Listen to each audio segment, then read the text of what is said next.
des années 60, 50, même plus, pour certains. Et c'est quoi un camp chrétien?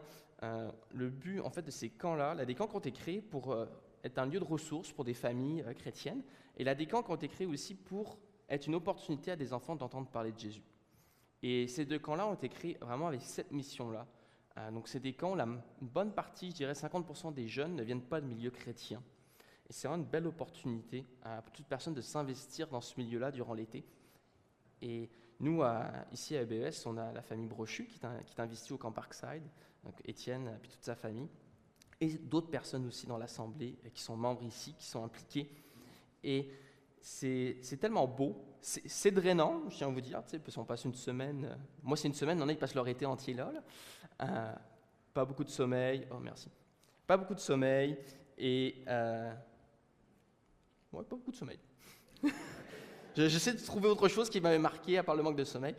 Non, mais c'est des super moments de feu de camp, de discussion. Là, des jeunes, c'est la première fois qu'ils ont une Bible dans les mains.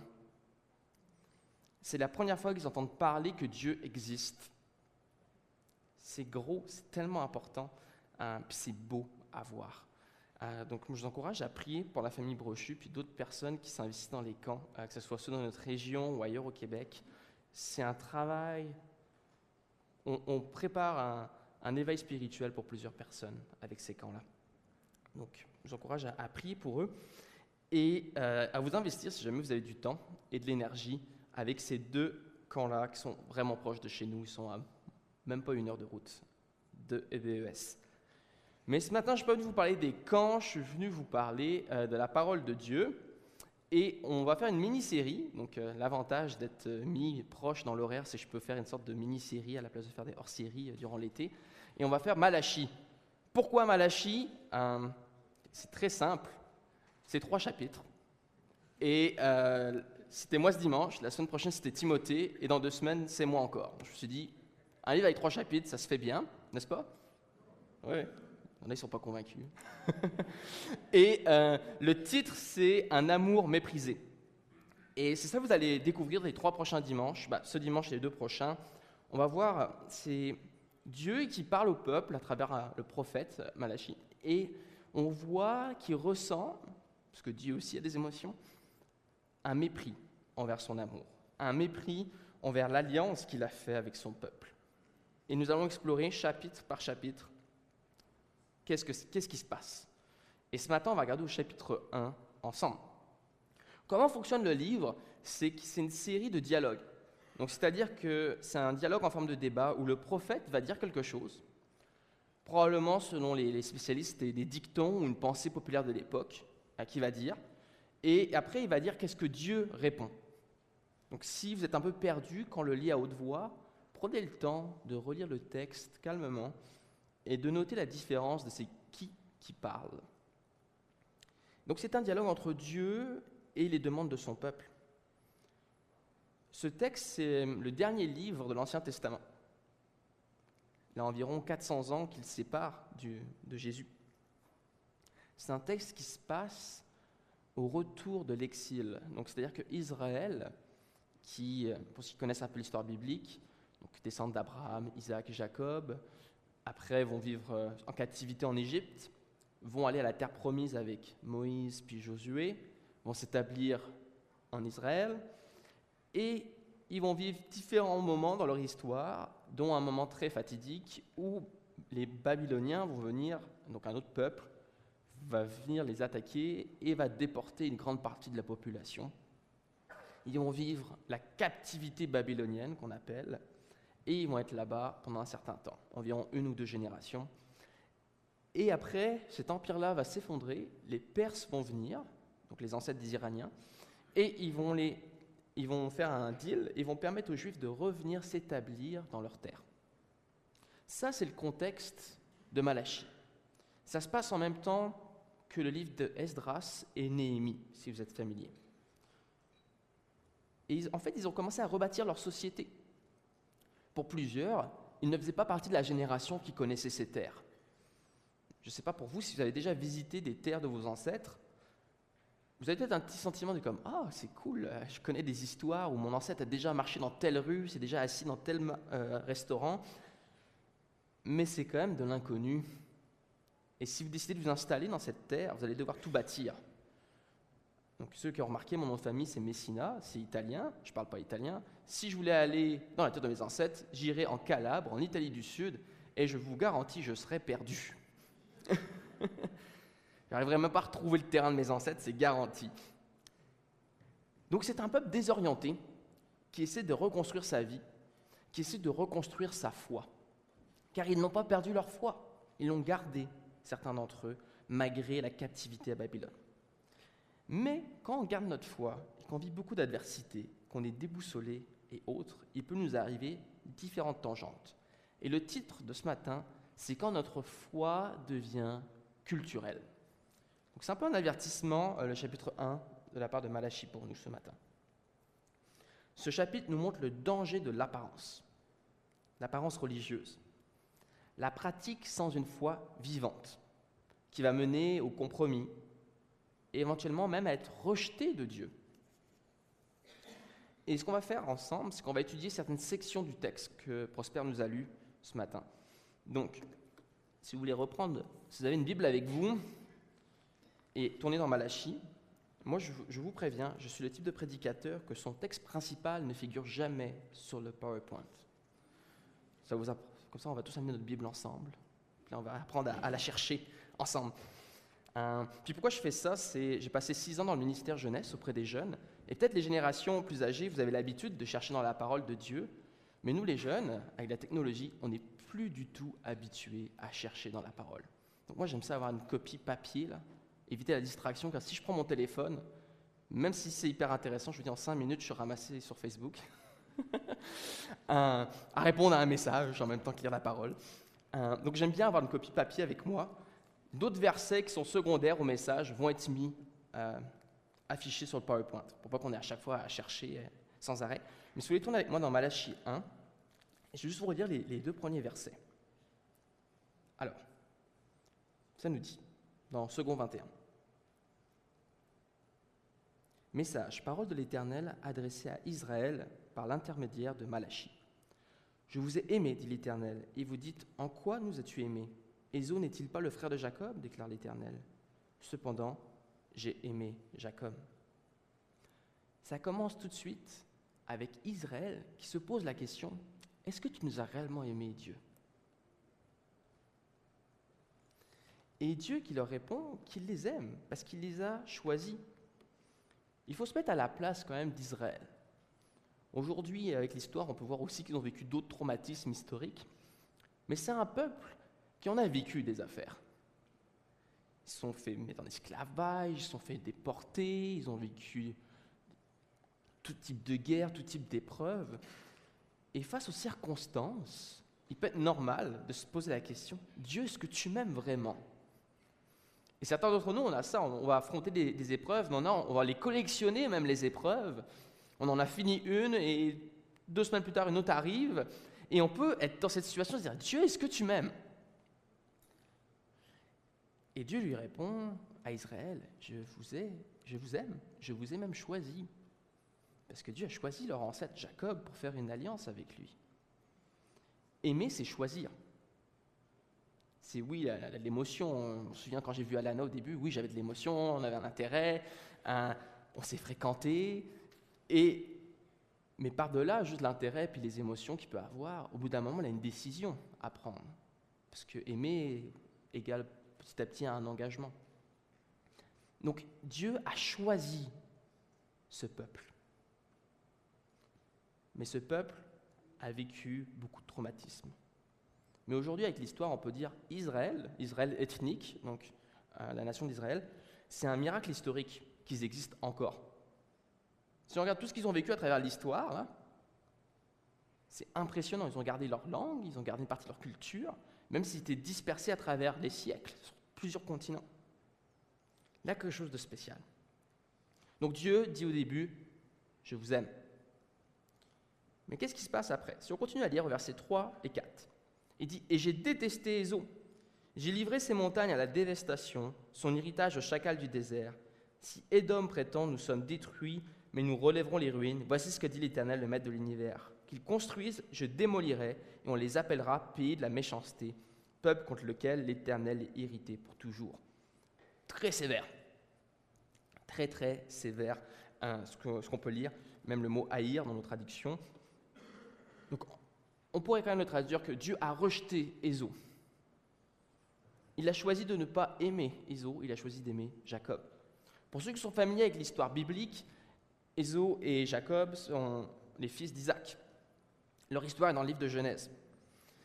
Et c'est la fameuse histoire en fait de l'aîné, qui est Ésaü, qui ne va pas respecter son héritage. Parce qu'en théorie, dans la culture hébraïque, l'aîné est supposé hériter et continuer l'alliance. Mais toute sa vie, il va démontrer que, par différents choix, qu'il n'est pas très intéressé à respecter l'alliance réellement. Et il va perdre l'héritage, et l'héritage va tomber entre les mains de Jacob. Oui, Ésaü va quand même en avoir un, et il va créer un peuple qui s'appelle les Édomites, donc le royaume de Édom. Mais c'est son frère, Jacob, qui va être allié avec Dieu. Donc on voit tout de suite que Dieu va favoriser Jacob, et il ne va pas avoir une relation spéciale avec Ésaü. Mais c'est des peuples frères. Donc les Israélites, les Édomites vivent à côté. J'ai une petite carte pour vous. Donc ce qu'on peut voir, c'est tout en bas, en jaune, c'était le royaume des descendants d'Ésaü. Et ce royaume-là a vécu les mêmes épreuves que les Israélites. C'est-à-dire qu'ils ont vécu Babylone. Ils ont vécu l'invasion ennemie. Par contre, eux, contrairement à Israël, ne s'en sont jamais relevés. Donc Dieu déjà, dans leur contexte à eux, dans le temps présent, à leur époque, leur pointe, regardez, un peuple qui était à côté de vous, qui vous ressemblait un peu, mais avec qui je n'avais pas une relation personnelle, n'ont pas passé l'épreuve. On peut le voir ça comme un avertissement, quelque chose qui peut nous donner de la peur, mais pour moi, ça me donne du réconfort de me dire que si j'appartiens à Dieu, il va m'aider à traverser le temps et les épreuves. Amen. Donc, contrairement à Israël, Édom n'est pas restauré. Ils ont été défaits par Babylone. Et moi, ça me faisait penser à un passage dans la Bible qui est Exode. Donc, dans Exode, ça nous dit, dans le chapitre 20, versets 5 à 6, donc un des premiers livres de la Bible, tu ne te prosterneras pas devant elle et tu ne les serviras pas, car moi, l'Éternel ton Dieu, je suis un Dieu jaloux. Je punis la faute des pères sur les enfants jusqu'à la 3e et la 4e génération de ceux qui me détestent. Et j'agis avec bonté jusqu'à 1000 générations envers ceux qui m'aiment et respectent mes commandements. L'être humain moderne, on va rester fixé sur la malédiction. Oh, c'est tellement méchant. Mais si on regarde après, quand on descend plus bas, à celui qui choisit de répondre à l'amour de Dieu, il le bénit jusqu'à 1000 générations. Ésaü a refusé cette alliance avec Dieu. Jacob l'a pris et Dieu a respecté son alliance. Donc Dieu est fidèle et nous invite à retourner à lui, même si on s'égare. Et c'est ce que Malachie tente de faire. Le prophète essaie de dire à Israël, « Réveillez-vous. Oui, on a vécu des temps difficiles, mais Dieu est toujours avec nous. » Donc si on continue, on va revenir là, comme ça ne va pas vous distraire. Si on continue la lecture, c'est qu'on voit plus tard dans Malachie qu'il ne fait pas juste parler de l'amour de Dieu envers le peuple, ni également du passé historique pour les aider à comprendre. Il va parler aussi des religieux de façade. Et c'est du verset 6 jusqu'à 14 qu'on va le voir. Et Dieu, il va accuser les sacrificateurs. C'est quoi ça, des sacrificateurs ? C'est les gens qui s'occupaient du service au temple, qui s'occupaient de diriger l'adoration du peuple envers Dieu et également de les enseigner. Et tout le long dans le livre de Malachie, vous allez voir, ce dimanche et les prochains, on va voir qu'ils ont manqué à leur devoir d'enseignants. C'est comme si aujourd'hui, cette année, tous les dirigeants de BES, donc de l'Église ici, manquaient à leur devoir de conduire le peuple de Dieu dans l'adoration et dans la parole. Et on va voir dans Malachie les conséquences que ça peut amener. Mais ce n'est pas moi qui va vous parler en détail des sacrificateurs, ça va être Timothée la semaine prochaine. Donc je ne vais pas commencer à voler son punch.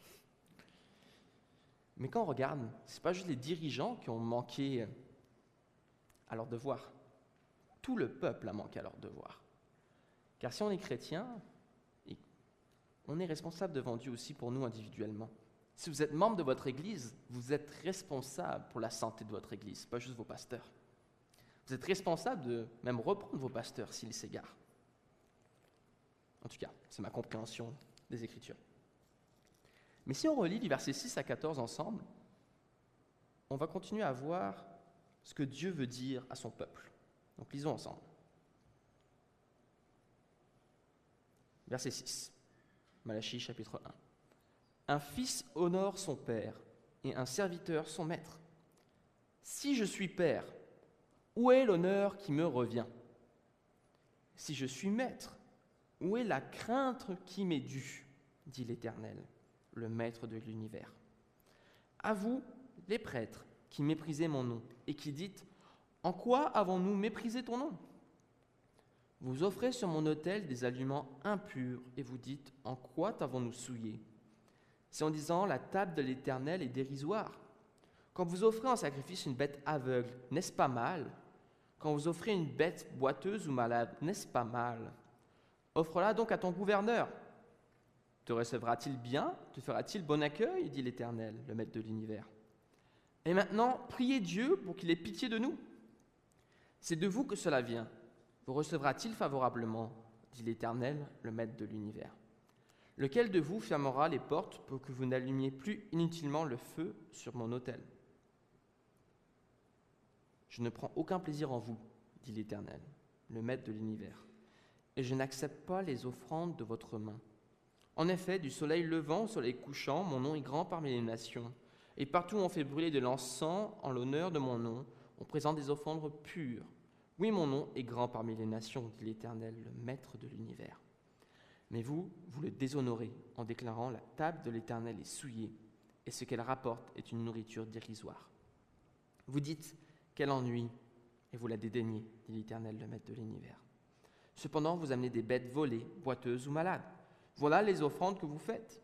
Puis-je les accepter de vos mains, dit l'Éternel. Maudit soit le tricheur qui a dans son troupeau un mâle et qui offre et sacrifie au Seigneur une bête en mauvais état. Car je suis un grand roi, dit l'Éternel, le maître de l'univers, et mon nom est craint parmi les nations.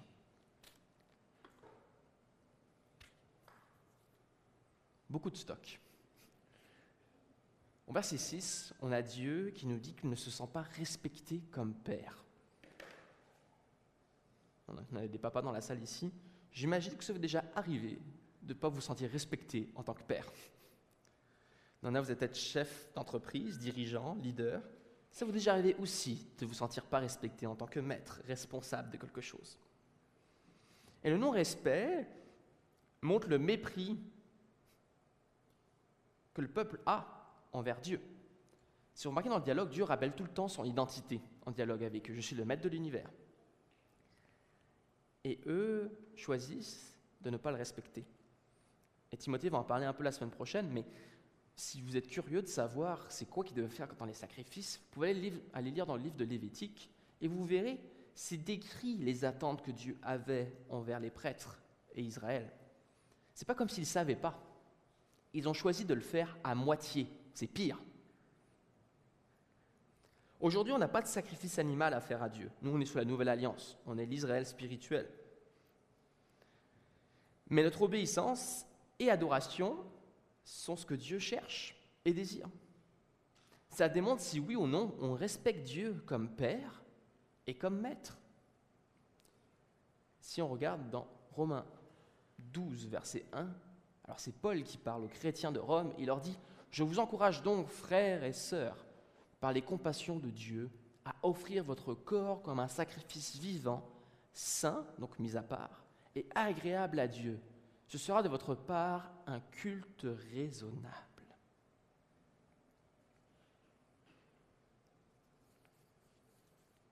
Est-ce que notre vie est mise à part pour l'Éternel?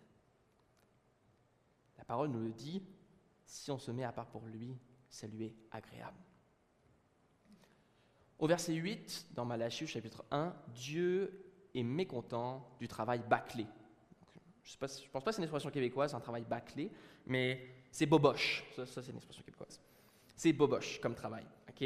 C'est mal fait. Et j'aime le dialogue de Dieu qu'il a parce qu'il leur dit, si tu faisais ça à ton boss, est-ce que tu ferais pareil, le travail mal fait? Et parfois, on a plus la crainte des hommes que la crainte de Dieu. Dans 1 Corinthiens, pour les curieux, mon prénom n'a aucun lien avec le livre de Corinthiens. Okay, je tiens tout de suite à le préciser. Souvent dans les églises, les gens sont comme « Ah, ton prénom Corentin, c'est comme Corinthien ». Si ça peut t'aider à t'en souvenir, oui, mais je ne préfère pas être associé à l'église de Corinthe. Tu liras le texte si tu veux comprendre ce que je veux dire.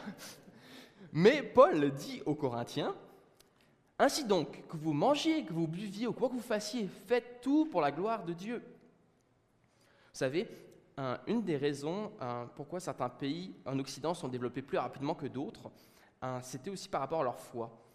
Les pays dits protestants, donc non catholiques, voyaient vraiment leur travail, tout ce qu'ils faisaient, dans une façon d'adorer Dieu. Ça a eu des défauts, comme de créer des gens très workaholiques, mais aussi un bienfait qui a été d'émanciper plusieurs personnes et les responsabiliser à se dire « Je suis agriculteur, et bien en tant qu'agriculteur, quand je vais travailler dans mes champs, ça va être pour adorer Dieu. Je suis un entrepreneur, je vais entreprendre et ça va servir Dieu. » Dans les pays plus à passé catholique, ça a été moins présent, cette vision-là, mais Paul nous le dit. Tout ce qu'on fait, que ce soit pour adorer Dieu. Vous êtes grands-parents, votre rôle de grand-parent peut servir à adorer Dieu. Vous êtes parents, c'est la même chose, et vous êtes enfants, c'est pareil, car la parole dit « enfants, obéissez à vos parents ». Moins populaire celle-là d'habitude. Ouais. Mais j'avais un exemple pour vous, très ordinaire, très dans le quotidien, personnel, mais je suis sûr que d'autres personnes peuvent peut-être dire qu'eux aussi font ça. Parce que je réfléchissais, quel exemple concret je peux leur donner à l'église ce matin? Donc, Dieu m'a donné, je pense que Dieu m'a inspiré en me donnant une image, puis ma femme a confirmé, donc ça passe le test. J'ai eu l'image de moi quand je fais la vaisselle. Et j'ai cette fâcheuse habitude à, moi, laver la vaisselle, c'est rincer, vous voyez? Je sais pas si vous voyez un peu le petit problème. Au début, je vais frotter, mais petit à petit, c'est comme si frotter disparaît. Tu sais, puis là, juste l'eau. Et ça peut créer des tensions dans un couple de faire cela. Et en fait, quand je fais ça et quand je fais la vaisselle, parce qu'on n'a pas de lave-vaisselle, ma pire chose que je fais, c'est que les plats qu'on utilise pour cuisiner, et autres, les poêles, puis les couvercles qu'on met par-dessus, je les rince, je les nettoie, mais il y a toujours parfois un petit peu de gras qui reste. Tu sais, puis moi, j'essaie d'expliquer à ma femme que c'est logique, parce que le gras, il va resservir pour griller à nouveau la viande, mais c'est moi qui me justifie, dans ma faute. Parce que ma femme, à plusieurs reprises, m'a expliqué à quel point elle l'apprécierait que je ne fasse pas juste rincer la vaisselle, mais que je la nettoie. Amen. Donc, pas juste rincer, mais frotter. Donc, quand je fais la vaisselle et que je le fais à moitié, qu'est-ce que ça communique à ma femme? C'est une question pour vous, c'est pas une question ouverte. Là. Ça communique quoi à ma femme si je fais ce que je fais d'habitude et que je laisse un morceau de gras sur la vaisselle? Je l'aime pas, un manque d'amour, manque de respect, j'écoute pas vraiment, que je la crains pas. Pourtant, je peux vous dire, elle peut lancer des choses de très loin. Exactement.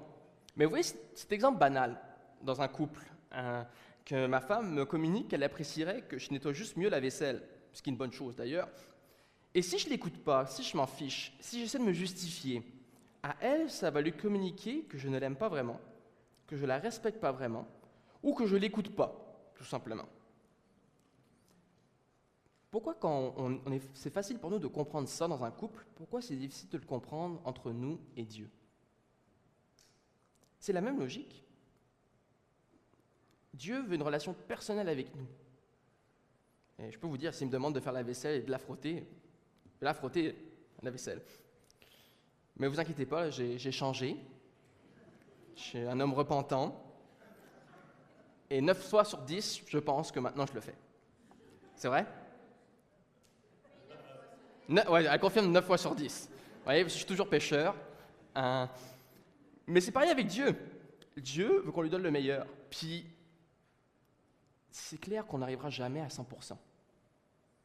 Mais est-ce que mon cœur s'aligne quand même sur vouloir lui faire plaisir à mon Dieu ou non? Parce que si ce n'est pas le cas, si ma femme et moi, on ne se respecte pas, puis on ne fait pas attention à ce que l'autre communique comme désir, la relation n'ira pas bien et on va goûter aux conséquences de mon manque d'amour. Parce que, ultimement, la désobéissance et l'indifférence, c'est un manque d'amour envers son prochain. C'est la même chose avec Dieu. Le péché est un manque d'amour envers Dieu. C'est un amour réorienté envers son propre nombril. Et c'est pas ça qu'on est appelé à être et à faire. À la fin du verset 10, si on continue,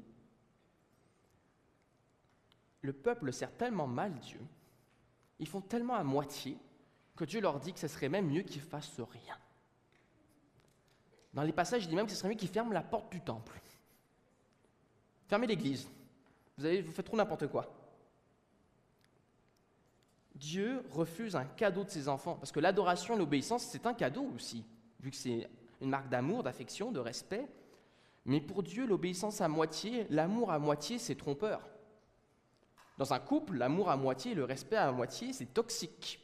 On pourrait même dire c'est manipulateur. Et le peuple essaie de manipuler Dieu, en fait. Et on est encore dans cette tendance-là aujourd'hui. J'avais un petit... Pierre Denis me l'a amené. Donc on a des magazines comme ça à l'accueil à l'église. Et là, c'est l'Essor. Okay, c'est une série de l'Association Baptiste, donc qui donne un peu les nouvelles à travers le Canada et l'action dans le monde que les baptistes du Canada font. Donc le fellowship, l'ABEC. Et je ne pense pas que c'est dans celui-là, mais peut-être dans celui de l'hiver 2025. Dans la série de l'hiver. Donc, je ne sais pas si on l'a ici, mais sinon vous taperez l'Essor sur Google, puis vous trouverez sur le site du fellowship. Il parlait qu'il y a vraiment un essor de conversion dans les églises partout au Canada. Il y a une église à Sherbrooke dernièrement, l'église de Carrefour, qui a participé à un événement de baptême à travers tout le Canada. Donc plusieurs églises, peu importe leur dénomination, celles qui croient tous en l'Évangile, qu'on a besoin d'être sauvés, et que c'est Jésus la solution, ont décidé de baptiser tous en même temps à travers le Canada, de la côte de l'ouest jusqu'à l'est. Et ils ont vraiment vu un essor dans les baptêmes, dans les conversions, l'année dernière et cette année. Et c'est cool en tant que chrétien, c'est beau de voir ça, de se dire hey, il y a un éveil spirituel qui se passe au Canada, alors qu'on disait que les gens étaient plus intéressés. Mais aujourd'hui, auprès de certains individus et groupes en Occident, donc en Europe, en Amérique du Nord, c'est vrai qu'ils semblent avoir un regain d'intérêt envers le christianisme. Puis je peux vous le confirmer, dans mes interactions à la faculté de droit et les gens en sciences politiques à l'université de Sherbrooke, je vous confirme, chez certaines personnes, il y a un intérêt envers le christianisme. C'est une bonne nouvelle, on doit s'en réjouir, mais on doit aussi être prudent. Car pour plusieurs, c'est un intérêt orienté vers un système de valeurs, une morale, un mode de vie, mais pas envers Jésus. C'est ce que j'appelle une foi culturelle. Ça leur parle parce qu'ils se disent hey, c'est les églises qui ont construit les hôpitaux, les écoles. Hey, c'est l'église qui nous a amené l'idée que l'être humain était né égaux. Oui, tout ça c'est bon. Mais si on reste juste sur ce que l'église apporte et non sur l'identité de l'église qui est en Jésus-Christ, on n'a pas la vraie foi. On n'est pas agréable à Dieu. C'est ce qui est un peu arrivé à Israël. Et quand notre foi devient culturelle, on fait des concessions. Notre adoration devient un cadeau empoisonné pour Dieu. C'est un christianisme culturel. Je pense encore aujourd'hui au Québec, je pense 60% des gens disent qu'ils sont catholiques. On ne ressemble pas trop à un pays catholique, je peux vous le dire. On a un christianisme nominal, ou nationaliste, ou légaliste, ou progressiste. Toutes ces formes-là de christianisme, c'est un poison aux yeux de Dieu.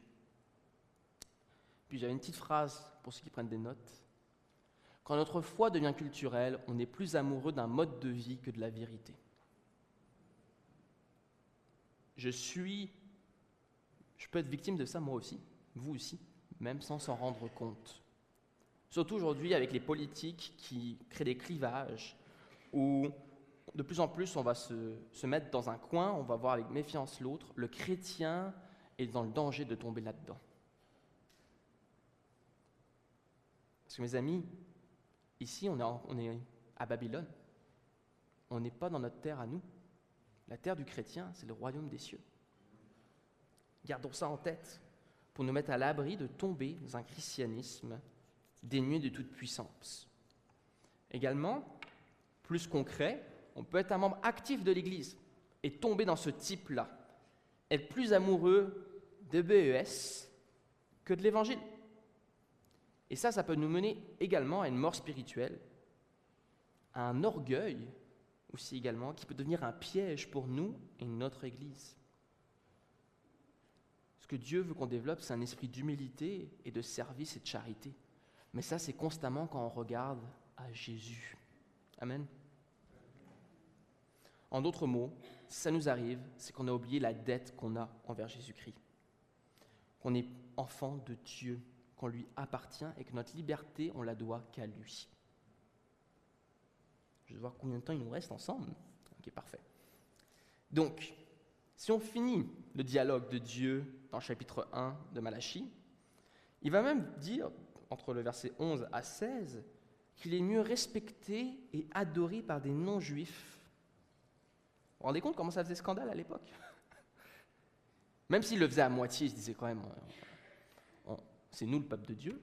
Bon, on doute sur Dieu, mais c'est quand même notre identité, c'est qui on est. Et là, Dieu leur dit, il y en a qui sont meilleurs que vous, et ils ne sont même pas circoncis, ils ne sont même pas juifs. Qu'est-ce qu'il dit là, en ce moment? C'est que Dieu maudit leur hypocrisie. Dieu rejette l'indifférence du chrétien face au péché, parce que c'est un chemin de mort. Je suis sûr que ça vous est déjà arrivé de croiser des gens, puis de dire « Waouh, on dirait qu'il est chrétien ». Mais la personne n'est pas du tout sauvée. Mais parfois, il paraît comme un meilleur chrétien qu'un certain chrétien que tu connais ou que toi-même. Je ne pense pas qu'on est appelé à commencer à faire une investigation sur chacun d'entre nous, mais on est appelé par contre à se poser la question à nous-mêmes. Jésus, est-ce que je t'aime pour qui tu es ou pour ce que tu m'apportes? Car si c'est pour ce que Jésus nous apporte, on va être comme la foule qui courait après Jésus pour des miracles. Mais dans cette foule-là, ils n'ont pas tous reconnu qu'il était ressuscité plus tard. Donc Dieu n'accepte pas un culte, une adoration déshonorable. Mais également, quand il leur dit que d'autres peuples vont adorer qui il est, c'est un peu nous aussi, aujourd'hui, qui ne sommes pas nés en tant que juifs, mais qui sommes l'Israël spirituel grâce à Jésus. Déjà, Malachie annonce la nouvelle alliance qui s'en vient, qui est juste le livre d'après avec Matthieu. Rappelons-nous que Dieu nous a acheté un grand prix. Jean 3,16, car Dieu a tant aimé le monde qu'il a donné son Fils unique afin que quiconque croit ait la vie éternelle et ne périsse point. Alors pour conclure, puis j'ai invité Rémi puis le groupe, on va finir avec un dernier chant. Si on pourra refaire le tout dernier chant qu'on a fait. Non, l'autre avant. Bref. Je te laisse cette responsabilité-là. Parce que j'aimerais qu'on finisse avec un chant pour repartir avec l'adoration envers Dieu. Un message nous amène beaucoup à être introspectif, à se demander, moi, par rapport à Dieu, où je me situe, moi, comment je dois me positionner en réponse au message. Mais la première position qu'on doit avoir, c'est l'adoration. Donc c'est pour ça que j'aimerais qu'on finisse avec un dernier chant. Mais j'ai des versets pour vous avant. Alors dans Jacques 4,6, Jacques nous dit « Dieu s'oppose aux orgueilleux, mais il fait grâce aux humbles. » Dans Malachie, le peuple a l'opportunité au message du prophète d'être humble et de reconnaître qu'il servait Dieu à moitié. Et qu'il pouvait, à nouveau, être ce peuple tant aimé par Dieu, car Dieu les avait choisis. Donc, si Dieu t'a choisi, si tu es chrétien ce matin, Dieu va te résister si l'orgueil a pris le dessus sur toi. Mais Dieu ne t'a pas oublié. Par contre, ça se peut qu'il va utiliser des circonstances pour te rendre plus humble, ou il t'invite tout simplement à faire le pas et à devenir humble. Humble, c'est réaliser qu'on n'est pas autosuffisant et qu'on a besoin d'un sauveur dans toutes les sphères de notre vie, pas juste pour la vaisselle. Si on continue, Dieu veut une adoration authentique. Dans Jean, au chapitre 4, Jésus nous dit « Mais l'heure vient, elle est déjà là, où les vrais adorateurs adoreront le Père en esprit et en vérité. En effet, ceux-là, les adorateurs que le Père recherche. Dieu est esprit, et il faut que ceux qui l'adorent en esprit et vérité. Mon ami, peut-être tu ne comprends pas toute la parole de Dieu. Peut-être il y a des choses que tu as un bug, une méfiance, ou que tu n'es pas d'accord. Regarde à Jésus et fais-lui confiance. Peut-être les choses vont prendre plus de sens. Tu vas comprendre plus la parole, tu vas amener à marcher avec lui. Mais le vrai adorateur est celui qui choisit de suivre Dieu en entier. Qui ne dit pas la plusieurs vérités, la une seule vérité. Donc si je choisis juste une, ça veut dire que ça exclut toutes les autres. Et c'est correct, c'est une chose agréable. Parfois on est surpris, parfois on n'aime pas ça. Je vis dans une société qui aime avoir plein de choix. Mais le mariage, c'est ça. Le mariage, c'est un homme et une femme qui choisissent l'un pour l'autre et qui excluent toute autre personne dans leur union. Dieu veut qu'on fasse la même chose avec lui. Si on croit qu'il est notre sauveur et Seigneur, ça veut dire qu'on ne peut pas avoir d'autres sauveurs et d'autres seigneurs. Ça les exclut. Mais ça donne la vie et la liberté. Et Jacques encore nous dit, la religion pure et sans tache devant Dieu notre Père consiste à s'occuper des orphelins et des veuves dans leur détresse et à se préserver du mal dans ce monde. La compassion et la sainteté, puis l'intégrité du chrétien. Puis on peut le faire en tant qu'institution, en tant qu'Église. Je sais, durant la semaine, on loue l'Église à un organisme. Ça peut être nous, dans nos investissements individuels, de ce qu'on fait. Mais une foi vivante ne nous laisse pas indifférents, elle nous amène à une action réfléchie et aimée. Attention, pas une action téméraire où on s'éparpille partout à faire de l'activisme. Une action guidée par l'amour, intentionnelle. C'est comme ça que les chrétiens, on a changé le monde. C'est comme ça qu'on a encore un impact aujourd'hui. Donc Malachie, chapitre 1, nous rappelle que nous, chrétiens, Dieu nous a choisis. Il a payé un grand prix et il est fidèle, peu importe tes circonstances. Il te rappelle, face à tes circonstances, qu'il est le maître de l'univers et qu'il est ton Père et ton Maître. Et il t'invite à continuer à l'adorer, à le suivre en esprit et vérité. Et Malachie était le dernier livre avant le Nouveau Testament. C'est un livre, oui, d'avertissement, mais d'espoir et d'anticipation. Parce que Dieu est miséricordieux et patient. Et il est encore aujourd'hui avec nous. Alors je nous invite à ne pas choisir l'indifférence, à ne pas choisir une religion, une foi culturelle, mais à choisir une foi authentique, guidée par la vérité en Jésus-Christ.